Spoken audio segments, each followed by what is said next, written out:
ಕಳೆದ ಬಾರಿ ನಿಮಗೆ ಕರೆಕ್ಟಾಗಿ ಮಾಹಿತಿ ಕೊಡ್ತೀನಿ. 2019ರಲ್ಲಿ ನಡೆದಂಥ ಲೋಕಸಭಾ ಚುನಾವಣೆಯಲ್ಲಿ ಕಾಂಗ್ರೆಸ್ ಯಾರು ಓಟ್ ಹಾಕ್ತು? ಕಾಂಗ್ರೆಸ್ ಮತ್ತು ಜೆ ಡಿ ಎಸ್ ಸಮ್ಮಿಶ್ರ ಜೊತೆಯಾಗಿ ಫೈಟ್ ಮಾಡಬೇಕಿತ್ತಲ್ವಾ? ನಿಜವಾಗಿ ಕಾಂಗ್ರೆಸ್ ಅವರು ಜೆ ಡಿ ಎಸ್ ಓಟ್ ಹಾಕಿದಾರ? ಹಾಕಿಲ್ಲ. ಕಾಂಗ್ರೆಸ್ನ ಒಂದೇ ಒಂದು ಮತ ಹೋಗಿಲ್ಲ ನಿಖಿಲ್ ಕುಮಾರಸ್ವಾಮಿಗೆ. ಕಾಂಗ್ರೆಸ್ನ ಎಲ್ಲ ಬಹುತೇಕ ಮತಗಳು ಕೂಡ ಸುಮಲತಾ ಅವ್ರಿಗೆ ಹೋಯಿತು. ಬಿ ಜೆ ಪಿ ಮತಗಳು ಸುಮಲತಾ ಅವ್ರಿಗೆ ಹೋಯಿತು. ಹಾಗಿದ್ರೆ ಬಿ ಜೆ ಪಿ ಮತ ಎಷ್ಟಿದೆ, ಜೆ ಡಿ ಎಸ್ ಮತ ಎಷ್ಟಿದೆ, ಕಾಂಗ್ರೆಸ್ ಮತ ಎಷ್ಟಿದೆ? ಅಲ್ಲಿ ಮೊನ್ನೆ ನಡೀತಲ್ಲ 2023 ವಿಧಾನಸಭಾ ಚುನಾವಣೆ, ಆಗ ಒಂದೊಂದು ಕ್ಷೇತ್ರದಲ್ಲಿ ಕಾಂಗ್ರೆಸ್ಗೆ ಎಷ್ಟು ಬಂತು, ಬಿ ಜೆ ಪಿಗೆ ಎಷ್ಟು ಬಂತು, ಜೆ ಡಿ ಎಸ್ಗೆ ಎಷ್ಟು ಬಂತು, ಟೋಟಲ್ ಆದಾಗ ಎಷ್ಟು ಬರುತ್ತೆ, ಈಗಿನ ಟೋಟಲ್ ಮತ್ತು 2019ರ ಟೋಟಲ್ ನಿಖಿಲ್ ಕುಮಾರಸ್ವಾಮಿ ಸೋತ್ರಲ್ಲ, ಆಗ ಏನು ವ್ಯತ್ಯಾಸ ಆಗಿದೆ? ಮಂಡ್ಯ ಲೋಕಸಭೆನೇ ನಿಮಗೆ ಇವತ್ತು ಕಂಪ್ಲೀಟ್ ಚಿತ್ರಣ ಕೊಟ್ಬಿಡ್ತೀನಿ. ಯಾಕೆ ಮಂಡ್ಯದಿಂದ ಅಭ್ಯರ್ಥಿ ಹಾಕೋದಕ್ಕೆ ಎಲ್ಲೋ ಒಂದು ಕಡೆ ಕುಮಾರಸ್ವಾಮಿಯವರು ಹಿಂದೇಟಾಗ್ತಾ ಇದ್ದಾರೆ. ಕಳೆದ ಬಾರಿ ಏನಾಯಿತು? ಕಳೆದ ಬಾರಿ ನಿಮ್ಗೆ ಗೊತ್ತಿರಲಿ, ಸುಮಲತಾ ಅಂಬರೀಷ್ ಅವರಿಗೆ 7,03,660 ಮತಗಳು ಬಂದಿತ್ತು. 7,03,660 ಮತಗಳು ಬಂದಿತ್ತು. ಮತ್ತೊಂದು ಗ್ರಾಫಿಕ್ಸ್ ಬೇಕಿದ್ರೆ ತಗೊಳ್ಬೋದು, 2019 ಮಂಡ್ಯ ಲೋಕಸಭೆ ಅಂತೇಳಿ ಬೇಕಿದ್ರೆ ನೋಡಿ. ಕಳೆದ ಬಾರಿ ಇಷ್ಟು ಬಂದಿತ್ತು ಅಲ್ಲ, ಇದಲ್ಲ, ಇನ್ನೊಂದು ತಗೊಳ್ಳಿ. 2019 ಮಂಡ್ಯ ಲೋಕಸಭೆ, ಆಮೇಲೆ ಇಲ್ಲಿಗೆ ಬರೋಣ. ಆಗತ್ತಾ? ಆಗಿಲ್ಲ ಅಂದರೆ ಇದೇ ಹೋಗಿ. ಇದು ನೋಡಿ, ಕಳೆದ ಬಾರಿ ಪಕ್ಷೇತರ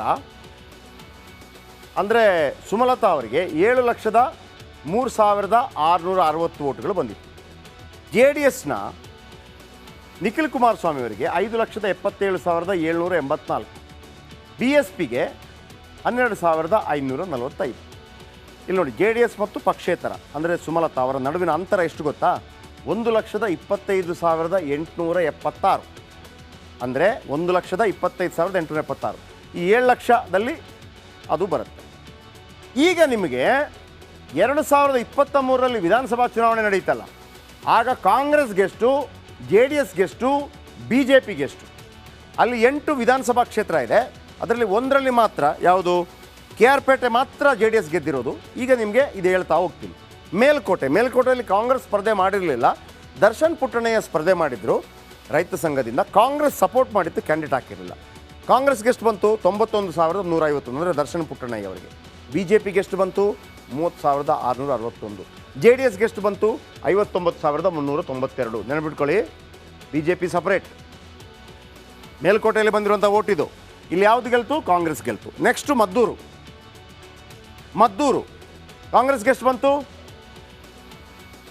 ಕಾಂಗ್ರೆಸ್ಗೆ 87,019, ಬಿ ಜೆ ಪಿಗೆ 28,996, ಜೆ ಡಿ ಎಸ್ಗೆ 62,906. That's it, 62,906. ಯಾರು ಗೆಲ್ದರು? ಕಾಂಗ್ರೆಸ್ ಗೆಲ್ತು. ಬಿ ಜೆ ಪಿಗೆ ಎಷ್ಟು?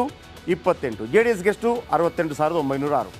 ಇದೇ ಜೆ ಡಿ ಎಸ್ಸು 2018ರ ವಿಧಾನಸಭಾ ಚುನಾವಣೆಯಲ್ಲಿ ಉಲ್ಟಾ 7ಕ್ಕೆ 7, 8ಕ್ಕೆ 8 ಜೆ ಡಿ ಎಸ್ ಬಂದಿತ್ತು. ಓಕೆ, ಅದು ಬೇರೆ ವಿಚಾರ. ಮದ್ದೂರು ಆದ ನಂತರ ಮಳವಳ್ಳಿ ತಗೊಳ್ಳಿ. ಮಳವಳ್ಳಿಯಲ್ಲಿ ನರೇಂದ್ರ ಸ್ವಾಮಿ 1,06,498 ವೋಟ್ಗಳನ್ನು ಪಡೆದಿದ್ದರು.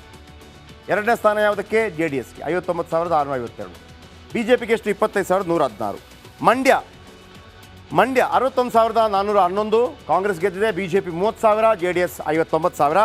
Srirangapatna Congress 72,817, B J P 42,000, J D S 61,000.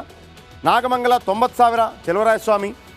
B J ಪಿಗೆ 7,769, 86,220 ಜೆ ಡಿ ಎಸ್. ನೋಡಿ, ಟಫ್ ಫೈಟು.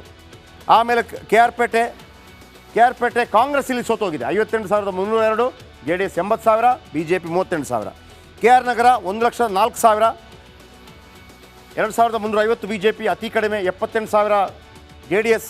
ಒಟ್ಟು ಈಗ ನಿಮಗೆ ನಂಬರ್ ತೋರಿಸ್ತೀನಿ.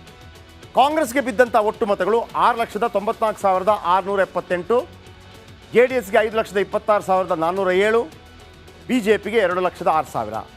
ಈಗ ಜೆ ಡಿ ಎಸ್ ಕಣಕ್ಕಿಳಿಸತ್ತ ಅಭ್ಯರ್ಥಿಯನ್ನು? ಈ ಲೆಕ್ಕಾಚಾರ ನೋಡಿದರೆ ಈ ಬಿ ಜೆ ಪಿ ಅಲ್ಲಿಗೆ ಓಟ್ ಮಾಡುತ್ತಾ? ಅಥವಾ ಬಿ ಜೆ ಪಿ ಅಂತಂದರೆ ಸುಮಲತಾ ಅವರು ಆ ಕಡೆ ಓಟ್ ಹಾಕ್ತಾರಾ? ಅಥವಾ ಬಿ ಜೆ ಪಿಯಿಂದ ಸುಮಲತಾ ನಿಂತರೆ ಜೆ ಡಿ ಎಸ್ ಓಟ್ ಹಾಕತ್ತಾ ಈ ಕಡೆಗೆ? ಹಾಗಾಗಿ ಜೆ ಡಿ ಎಸ್ ಒಂದು ರೀತಿಯಲ್ಲಿ ಬೇಡ ಅನ್ನೋ ರೀತಿಯಲ್ಲಿದೆ. ಕಾಂಗ್ರೆಸ್ಸೇ ಗೆದ್ದು ಬಿಡುತ್ತೆ ಅನ್ನುವಂಥ ಕಾರಣಕ್ಕಾಗಿ. ಆದರೆ ಸುಮಲತಾ ನಿಂತು ಏನು ಮಾಡ್ತಾರೆ, ಏನು ಮಾಡಲಿ ಬಿಡಲಿ, ಆ 2 ಲಕ್ಷ ಓಟನ್ನು ಬಿಡಬಾರ್ದು ಅಂತೇಳಿ BJP ಹೈಕಮಾಂಡ್ ತೀರ್ಮಾನ ಮಾಡ್ದಂಗಿದೆ.